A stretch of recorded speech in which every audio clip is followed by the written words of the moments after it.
सो हम लोग ये वाला सेशन शुरू कर रहे हैं जिसमें हम लोग डिस्कस करेंगे यूपी पीएससी के जितने भी क्वेश्चंस आए हुए हैं प्रीवियस ईयर पेपर के करीब करीब 10 साल का हम लोग डिस्कस करेंगे 2024 के प्रीलिम्स से पहले पहले।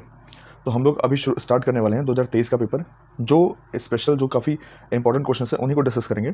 सारे क्वेश्चन करेंगे तो काफ़ी लंबा टाइम हो जाएगा और उसका उतना ज़्यादा फ़ायदा भी नहीं निकलेगा, तो हम लोग उसी को डिस्कस करेंगे जो कि इंपॉर्टेंट है। थोड़ा सा वीडियो लंबा होगा but I hope it will help you. So पहला क्वेश्चन इसमें जो आया हुआ है काफ़ी इजी क्वेश्चन है। क्वेश्चन है ये, जैसे कि लिखा हुआ है non conventional energy sources are those energy sources. वो पूछ रहा है कि नॉन कन्वेंशनल जो एनर्जी सोर्सेज हैं वो कौन से एनर्जी सोर्सेज होते हैं। तो नॉन कन्वेंशनल मतलब क्या होता है? जो कन्वेंशनल है इसका मतलब ये है कि जैसे कोल हो गया, ये कन्वेंशनल है, हम लोग कोल हमेशा यूज़ करते हैं इलेक्ट्रिसिटी प्रोड्यूस करने के लिए। ऐसे जो कि कन्वेंशनल है वो हो गए कन्वेंशनल वाले। अब हो गए नॉन कन्वेंशनल, पूछ रहा है नॉन कन्वेंशनल कौन है, तो ये पूछ रहा है प्रोड्यूस बाई इलेक्ट्रिसिटी। इलेक्ट्रिसिटी जो प्रोड्यूस होता है वो एनर्जी कन्वेंशनल है या नॉन कन्वेंशनल है, इसको हम लोग देखेंगे। जैसे कि इलेक्ट्रिसिटी प्रोड्यूस होता है वो यहाँ पर सबसे मैक्सिमम कंट्रीब्यूशन होता है कोल का इलेक्ट्रिसिटी प्रोड्यूस करने के लिए इंडिया में। तो इस हिसाब से ये देख सकते हैं कि कन्वेंशनल है, ये नॉन कन्वेंशनल तो नहीं है क्योंकि परमानेंट यूज़ किया जा रहा है कोल इलेक्ट्रिसिटी बनाने के लिए। तो ये ऑप्शन कट गया हम लोग के। अब लास्ट वाला ऑप्शन देख लेते हैं, फ्रॉम द हीट से जो एनर्जी प्रोड्यूस होती है उसको बोलते हैं नॉन कन्वेंशनल। चलिए इसको भी होल्ड पे रखते हैं। अब नॉन रिन्यूएबल तो मतलब वही हो गया जो रिन्यूएबल नहीं है। रिन्यूएबल कौन सा नहीं है? जैसे कि पेट्रोल हो गया, जैसे क्रूड ऑयल हो गया, इन सबसे जो भी एनर्जी प्रोड्यूस होगी यानी कोल हो गया, ये रिन्यूएबल नहीं है। तो ये ऑलरेडी कन्वेंशनल है। क्यों कन्वेंशनल? क्योंकि ये पहले से यूज़ हो ही रहे हैं। पेट्रोल हो गया, क्रूड ऑयल हो गया या कोल हो गया, ये सारी चीज़ पहले से प्रोड्यूस हो रहे हैं एनर्जी निकालने के लिए, प्रोड्यूस करने के लिए। तो ये कन्वेंशनल ऑलरेडी है। तो नॉन कन्वेंशनल कौन सकता है?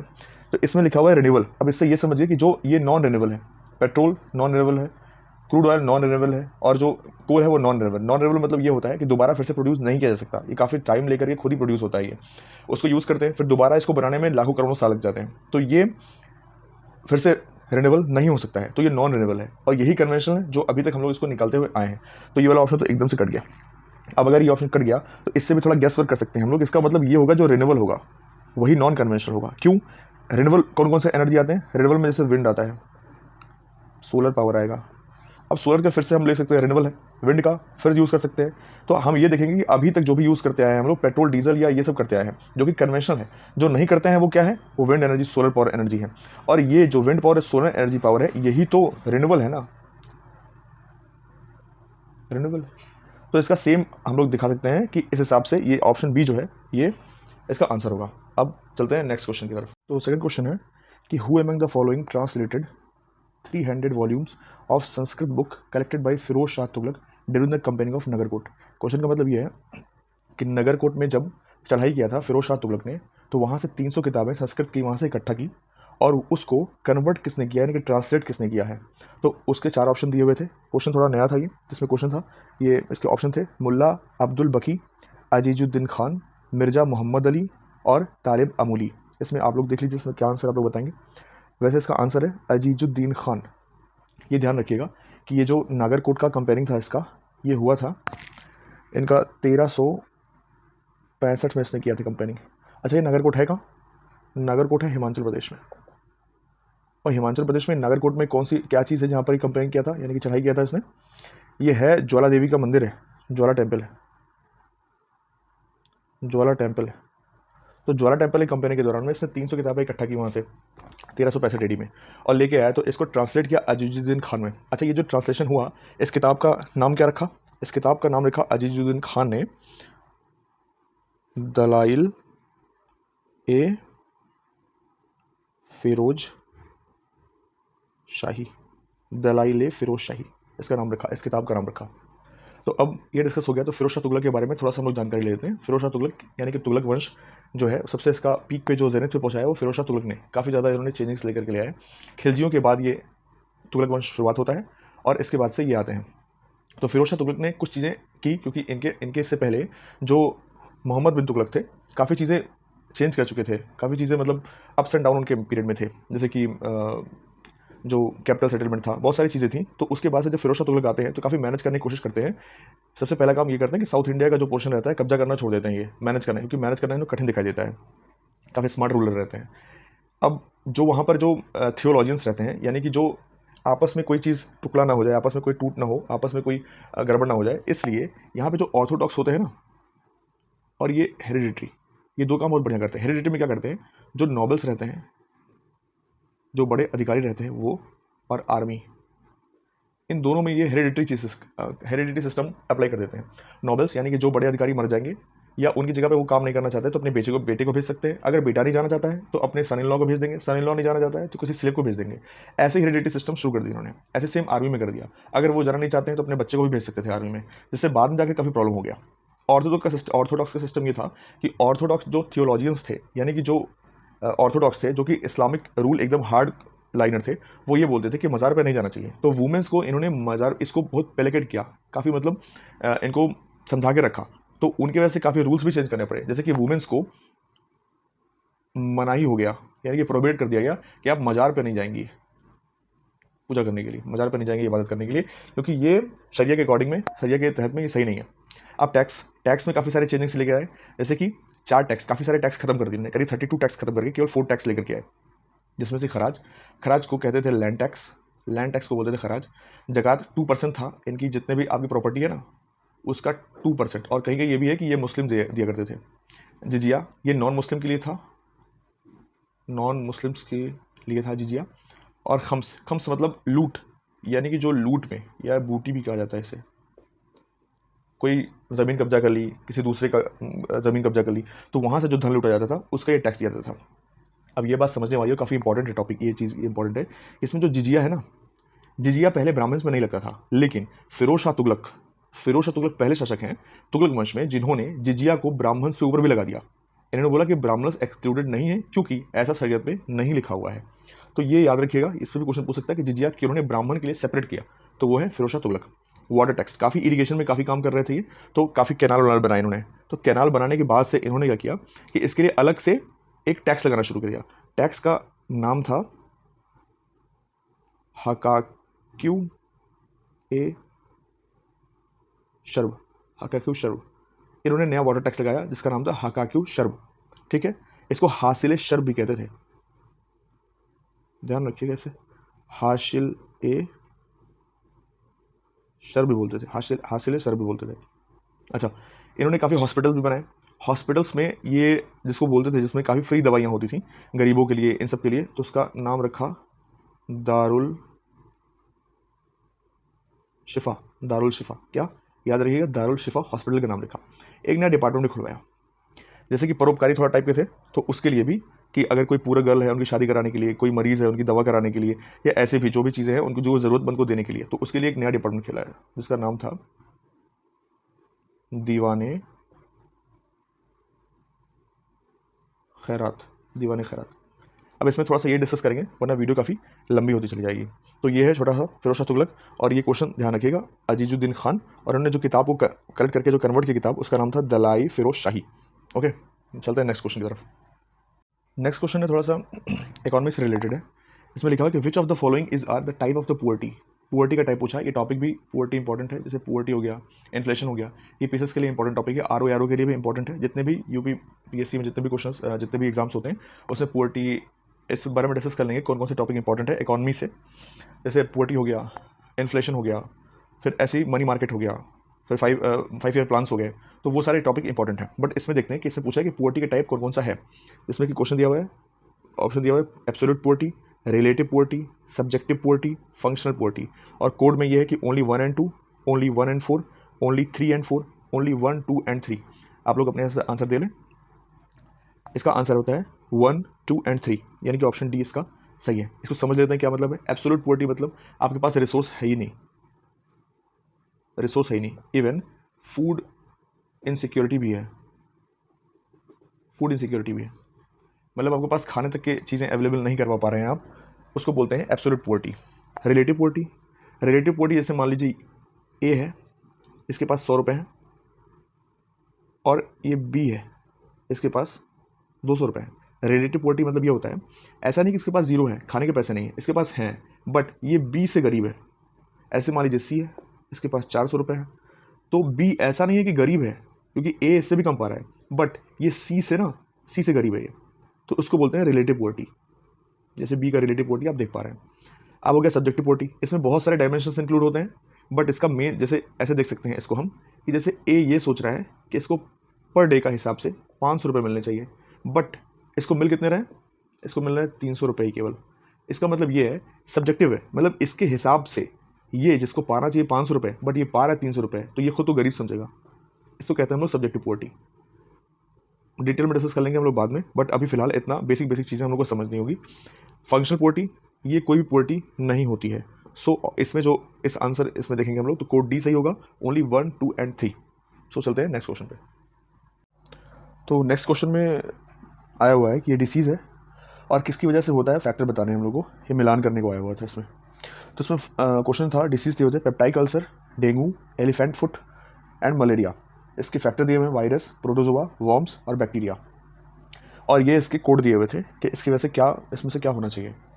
अब मैं इस क्वेश्चन को कैसे देखता हूँ कि आपको पता होना चाहिए कि किससे कौन कौन से हैं। इसमें तो दे दिया मिलान होने के लिए, अदरवाइज भी आपको पता होना चाहिए कि कौन सा फैक्टर कौन सा डिसीज़ कॉज करता है। खैर इस क्वेश्चन को हम लोग सॉल्व करते हैं। तो हम लोग अभी पेप्टाइक अल्सर को रहने देते हैं, पहले डेंगू को उठाते हैं, मलेरिया को उठाते हैं। ये जो कि बहुत ही कॉमनली क्वेश्चन पूछे जाते हैं डेंगू का और मलेरिया का, तो इन दोनों का पता होना चाहिए। आइए हम यहाँ से समझते हैं कैसे याद रखना है इसको।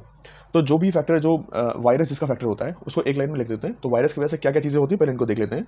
वायरस की वजह से डेंगू होता है, रेबीज़ होता है, मम्स होते हैं, कॉमन कोल्ड होता है, चिकन पॉक्स होता है, स्मॉल पॉक्स होता है, मीजल्स होता है। मैं इसको कैसे याद रखता था उसका कोड देख लेते हैं कि MU यानी कि मजल्स है, ME यानी कि मीजल्स से मम्स, MU से मम्स, ME से मीजल्स, CO से को, DR यानी कि डॉक्टर, स्मॉल चिकन। तो हम ऐसे याद रखते थे कि मम्मी को डॉक्टर स्मॉल चिकन लगता है। थोड़ा सा ऑकवर्ड है, एब्सर्ड है, तभी तो याद रहेगा, अदरवाइज बहुत ही कॉमन हो जाता है तो याद नहीं रहता है। तो मम्मी को डॉक्टर स्मॉल चिकन लगता है, ये वायरस का अपना हो गया। वायरस के ये कॉमनली क्वेश्चन जो कि प्रीवियस ईयर में पूछे गए हैं। मम्मी को डॉक्टर स्मॉल चिकन लगता है, चिकन लगता है। Next protozoa factor. Protozoa factor किस मेनली 3 पे पूछा जाता है क्वेश्चंस। पहला मलेरिया जो कि इंपॉर्टेंट है, स्लीपिंग सिकनेस और कालाजार। इसके कुछ और जो वेक्टर होते हैं वो अलग अलग होते हैं, जैसे कि स्लीपिंग सिकनेस का टेसे होता है, उसको बाद में किसी कवर कर लेंगे हम लोग, क्वेश्चन आया हुआ है उसका भी। सो अभी देखते हैं कि प्रोटोजोआ जो कॉज करता है वो क्या क्या डिजीज कॉज करता है। प्रोटोजोआ से मलेरिया होता है, स्लीपिंग सिकनेस होता है, कालाजार होता है। तो इसको कैसे याद करना है, मैं काले अजगर के साथ सोया। अब ये बहुत ही एब्सर्ड है, बट चक्कर ये है कि हम लोग को बहुत ही नॉर्मल याद नहीं करना है, शायद ही कोई काले अजगर के साथ सोता होगा। तो मैं काले अजगर के साथ सोया, तो ये आपको डेफिनेटली याद रहेगा। अब इस हिसाब से इसको मिलान कर लेते हैं हम लोग। पहले देखते हैं डेंगू। तो डेंगू हम लोग देखना कि वायरस की वजह से होता है, ओके, यानी कि ये D for doctor. Dengue virus से होता है। मलेरिया किससे होगा, तो प्रोटोजोआ का हम लोग देखना कि मलेरिया किससे होगा, मलेरिया होगा प्रोटोजोआ से।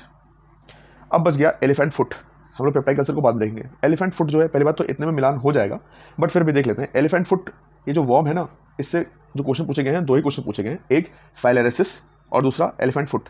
ठीक है, थोड़ा सा ये कॉमन भी है और डिफरेंट भी है, बट देख लेते हैं। वॉर्म से केवल 2 ही क्वेश्चन आएगा, या तो एलिफेंट फुट पूछेगा या फाइलेरिसिस पूछेगा। तो बस ये दोनों याद रखने हैं अपन लोग को कि वॉर्म से एलिफेंट फुट होगा या फिर फाइलेरिसिस होगा। ठीक है, अब कुछ लोग होते हैं जिनको बैक्टीरिया का भी याद करना होता है। बैक्टीरिया का बहुत लंबी लिस्ट है, डिस्कस कर लेंगे हम लोग कभी नेक्स्ट वीडियो में, नेक्स्ट क्वेश्चन के साथ में।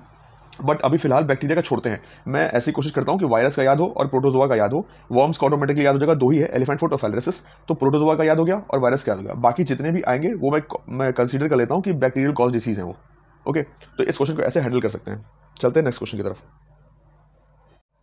इस वाले क्वेश्चन में हम लोग देखेंगे बुक्स और कंटेक्स्ट, यानी कि बुक ये है और इसके किसके बारे में है, इसके बारे में मिलान करना है इस क्वेश्चन में।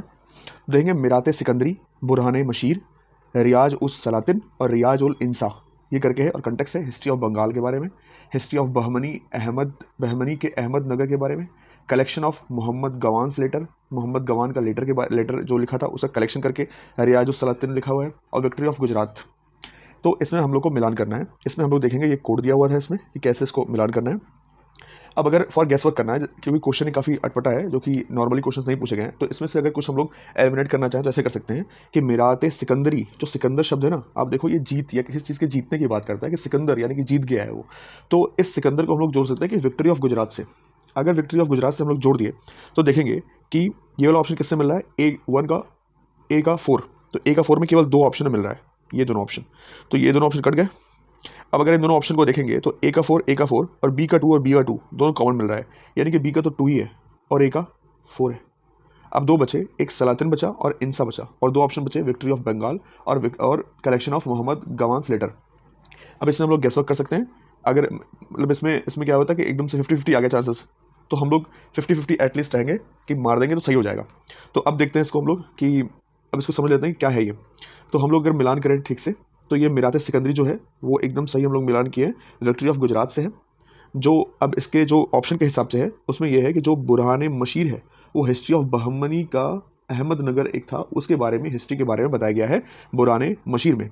अब आता है रियाज उस सलातिन, ये एक्चुअल में बताया गया हुआ है जो हिस्ट्री है ना बंगाल का, उसके बारे में बताया हुआ है, बंगाल के हिस्ट्री के बारे में। और एक कब से बताया गया है बंगाल की हिस्ट्री में, बख्तियार खिलजी जब आते हैं ना, बख्तियार खिलजी उसके टाइम से लेकर के और बैटल ऑफ प्लासी तक इसके बारे में डिस्कस हुआ है।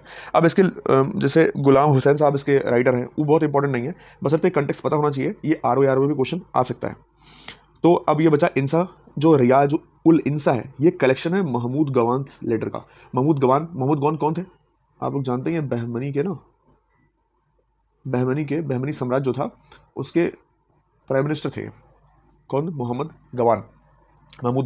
तो उनका लेटर लिखा हुआ था। अच्छा जैसे इसको जो ये है ना रियाज उस सलातिन, इसको हम लोग क्या बोलते हैं, इसको हम लोग बोलते हैं गार्डन ऑफ एनलाइटमेंट, लेकिन ये बहुत इंपॉर्टेंट नहीं है, बस जानने के लिए गार्डन ऑफ एनलाइटमेंट भी बोलते हैं, गार्डन ऑफ एनलाइटमेंट भी बोलते हैं।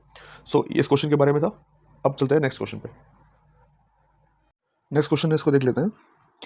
इसमें क्वेश्चन पूछा हुआ है कौन सा ऑर्गेनाइजेशन है जो कि रिस्पॉन्सिबल है किस चीज़ के लिए, जब बॉम्ब फेंका गया वायसराय लॉर्ड हार्डिंग के ऊपर दिल्ली में। तो हम लोग पहले डिस्कस कर लेते हैं कि ये जब इस इवेंट के बारे में डिस्कस कर लेते हैं, इस इंसिडेंस के बारे में डिस्कस कर लेते हैं कौन सा इंसिडेंस है ये, जब लॉर्ड हार्डिंग पे बॉम्ब फेंका गया था। तो ये 1912 की बात है। हम लोग जानते हैं रासबिहारी बोस को, रासबिहारी बोस एक कॉन्स्पिरेसी करते हैं कि हम लोग लॉर्ड हार्डिंग पे बॉम्ब फेंकेंगे, और बॉम्ब फेंके काम कौन करेगा, बसंत कुमार विश्वास। कौन करेगा, बसंत कुमार विश्वास बॉम्ब फेंकेंगे। ये पूरा जो कॉन्स्पिरेसी की गई वो किया गया रासबिहारी बोस के द्वारा। 1912 में ये जा रहे थे हाथी से, वहाँ पे बॉम्ब फेंक गया, बट इसे अनफॉर्चुनेटली बोलेंगे मेरे ख्याल से कि लॉर्ड हार्डिंग बच जाते हैं। अब ये बच जाते हैं तो फिर क्या होता है कि फिर मुकदमा शुरू होता है, इन्वेस्टिगेशन शुरू होती है, रासबिहारी बोस भाग जाते हैं बाहर, पर बसंत कुमार विश्वास पकड़ लिए जाते हैं और इनको हो जाती है फांसी। रासबिहारी बोस बाहर रहने लगते हैं। तो ये उसकी बात हो रही है। अब रासबिहारी बोस किससे एसोसिएटेड थे इसके बारे में डिस्कस कर लेते हैं एक एक करके। ऑल इंडिया लेबर एसोसिएशन, इसको अभी छोड़ देते हैं क्योंकि लेबर एसोसिएशन बॉम्ब किसी के ऊपर नहीं फेंका, जहाँ तक हिस्ट्री थोड़ी बहुत भी अगर हम लोग पढ़ें तो। अब बचता है यूनाइटेड पेट्रियोटिक एसोसिएशन, अगर थोड़ा बहुत हम लोग जानते हैं तो हम लोग जानते हैं इसको सर सैयद अहमद खान साहब ने बनाया था। सर सैयद अहमद खान साहब 1888 में, सर सैयद अहमद खान साहब बनाते हैं इसको 1888 में। किस लिए, कि हम लोग मुस्लिमों का पक्ष रख सकें उसके लिए, और हिंदू मुस्लिम को साथ में यूनिटी बना सके, इसलिए सर सैयद अहमद खान साहब ने 1888 में यूनाइटेड पेट्रियोटिक एसोसिएशन बनाया था।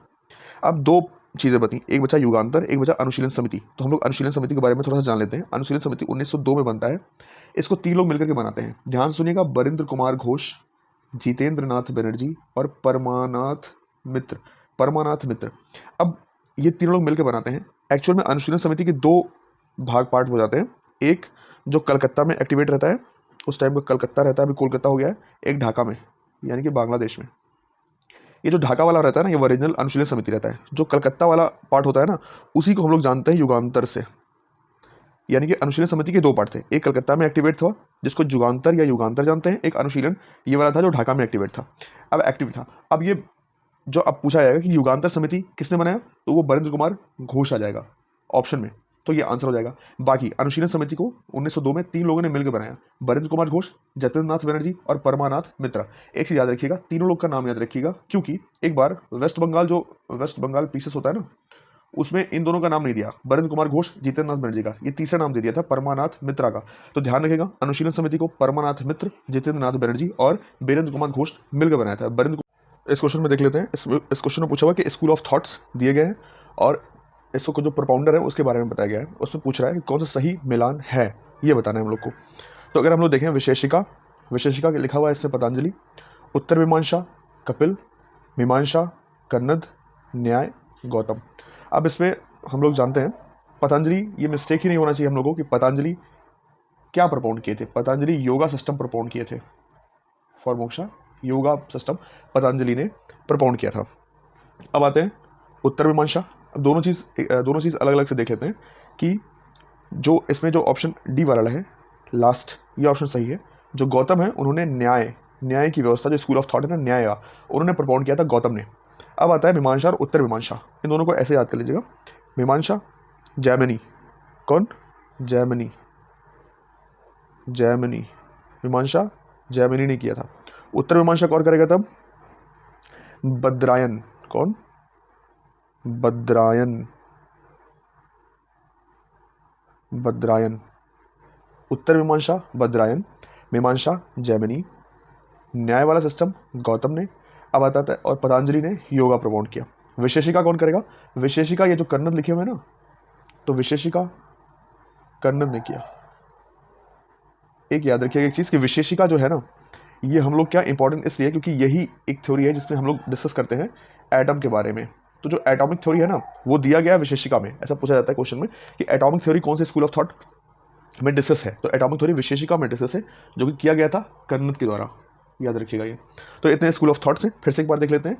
पतंजलि ने प्रपोन किया योगा सिस्टम, जो अच्छा एक चीज़ और, कपिल ने प्रपोन किया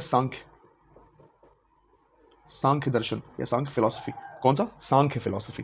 कन्नड़ जो कि विशेषिका ने प्रपोन किया, गौतम न्याय को प्रपोन किया, और ये जैमिनी ने मीमांसा, और उत्तर मीमांसा किसने? बद्रायन ने। ये चीज़ें इतना याद रखिएगा, एक लाइन से भी याद रख सकते हैं। तो इसको ऐसे करते हैं। अब चलते हैं हम लोग नेक्स्ट क्वेश्चन पे डिस्कस करने के लिए। सो इस क्वेश्चन में देखते हैं, ये क्वेश्चन पूछा गया है कि when was the census work done for the first time in India.